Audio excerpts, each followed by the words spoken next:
कसं नाव सर तुमचं? संदीप परेकर. मी कोण बघितलं साप हा? आमच्या आईने बघितलं साप. कसं काय बघितलं त्याला? म्हणजे आता काही वेळापूर्वी? हां हां हां हां हां हां.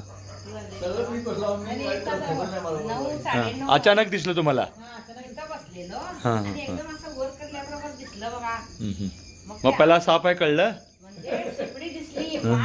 कबुतरासारखं वाटलं. नंतर आमच्या मालकानं आणून दाखवलं. काय बघा हे हे काय बघा म्हटल्यावर हे काय म्हणाले, काय ते काय ते. नंतर तो मुलगा आला आणि बघितला तर ते काय तेच म्हणजे साप. यावेळेस घ्यायचं नाही त्याचं. तुम्ही यावेळेला नाव पण घ्यायला घाबरलेत मावशी. आणि या त्यांच्या घरावरती येऊन बसला, तुम्ही कल्पना करू शकता. अशा प्रकारे साप त्यांनी समोर येऊन बसताना हा विषय किती महत्त्वाचा आहे बघा. आता वरती जाऊन मी ह्याला पकडेन, पण कसे येऊन आपल्या जवळ बसू शकतात साप, आपल्याला पत्ताही नसतो. त्याच्या समोर बरोबर हा साप आहे, लक्षात घ्या. बसवनकुडची देवरार्स कॉलनी ही एरिया. आणि अशा प्रकारे तो आता वरती मी टेरेसवरती जाऊन त्याला पकडणार. पार्ट 2 मध्ये तुम्ही बघू शकता.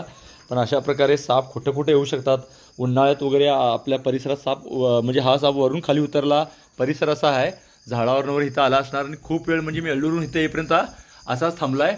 आता मी त्याला वरती जाऊन पकडणार. तोही व्हिडिओ तुम्हाला मी दाखवेन. बघू शकता तुम्ही. नाग आहे हा.